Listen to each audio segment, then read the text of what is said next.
BPSC TRE 2 के online application में ऐसे अभ्यर्थी जो कि बीएड हैं और टीजीटी पीजीटी में अप्लाई करना चाहते हैं, जिसमें एज एग्जम्पशन को लेकर के बहुत सारी दिक्कतें आ रही थी, अभ्यर्थियों को बहुत सारी डाउट थी, उसको क्लैरिफाई करते हुए बीपीएससी के जो चेयरमैन हैं श्री अतुल प्रसाद जी, उनके द्वारा एक ट्वीट किया गया है। आप स्क्रीन पर देख पा रहे होंगे 14 नवंबर 2023 के लगभग 11:30 बजे सुबह उनके द्वारा ये ट्वीट करके जानकारी दी गई है। देखिए, there seem to be unnecessary confusion in selecting state 1, 2 और अदर सब्जेक्ट्स। यानी कि उनके द्वारा ये कहा जा रहा है कि ऐसा प्रतीत होता है कि यह अननेसेसरी यानी कि अनावश्यक कन्फ्यूजन, अनावश्यक संदेह बना हुआ है STT 1 और 2 और अदर यानी अन्य विषय को लेकर के। Obviously a candidate can apply in a subject in which he has cleared STT। यानी कि यह बिल्कुल ऑब्वियस है कि कोई भी अभ्यर्थी उसी सब्जेक्ट से अप्लाई कर सकता है जिस सब्जेक्ट से वो STT क्लियर होगा। This selection of subject can't be based on age relaxation. यानी कि यह सब्जेक्ट का जो चयन है, विषय का जो चयन है, वो एज रिलैक्सेशन यानी एज आयु में छूट के आधार पर इसका चयन नहीं किया जा सकता। ठीक है। Similarly other meant other subject only. यानी कि अन्य वाला उस अभ्यर्थी को चुनना है जिसमें अन्य कोई सब्जेक्ट से उसने स्टेट क्वालिफाई किया होगा। अब इसको और अच्छे तरीके से समझिए।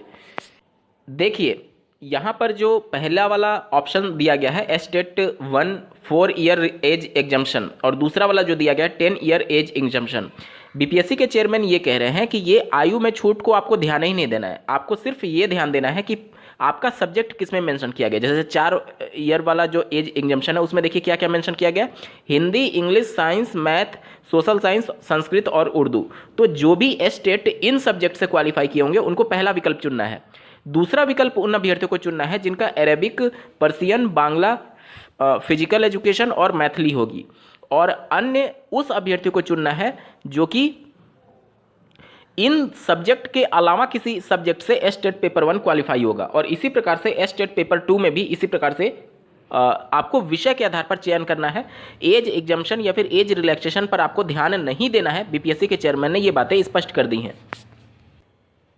आयोग को वेबसाइट डिजाइन करने में इन सभी बातों का विशेष तौर पर ध्यान देना चाहिए कि यहाँ पर देखिए एज एग्जम्पशन करके लिखा गया है, तो कोई भी अभ्यर्थी यही सोचेगा कि एज एग्जम्पशन यानी आयु में छूट की बात की जा रही है। तो कोई या फिर नोटिफिकेशन भी आप देखेंगे तो उसमें एज एग्जम्पशन के बारे में ही मेंशन किया गया है। तो कोई भी नॉर्मल अभ्यर्थी जब आवेदन करेगा तो जाहिर सी बात है एज एग्जम्पशन को ध्यान में रख करके अगर उसको आयु में छूट नहीं चाहिए होगी तो अन्य ही सेलेक्ट करेगा। अब आज आवेदन करने के लिए रजिस्ट्रेशन करने की अंतिम तिथि और आज जाकर के ये विषय के आधार पर बताया जा रहा है और इनके द्वारा वेबसाइट में भी कई बार बदलाव किया गया। देखिए, पहले यहाँ पर दक्षता और पात्रता परीक्षा उत्तीर्णता का वर्ष आ रहा था, अब यहाँ पर एज एग्जम्पशन आने लगा है। तो ये, और पहले केवल अन्य आता था, अब अन्य विषय आ गया है।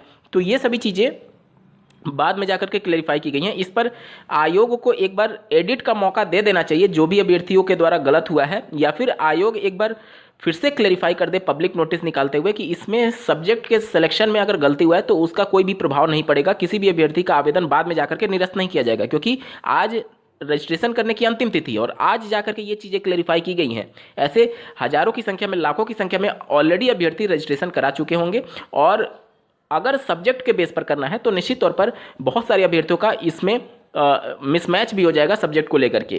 तो एक बार आयोग को ये बातें और क्लियर कर देनी चाहिए पब्लिक नोटिस निकालते हुए कि अगर किसी ने सब्जेक्ट सिलेक्शन गलत कर दिया है तो कोई भी प्रभाव नहीं पड़ेगा, या फिर एडिट का मौका दे दिया जाए सभी अभ्यर्थियों को कि आप एडिट करके अपने फॉर्म को सही कर सकते हैं। इस वीडियो को देखने के लिए आपका बहुत बहुत धन्यवाद। भगवान करे आपका दिन शुभ हो।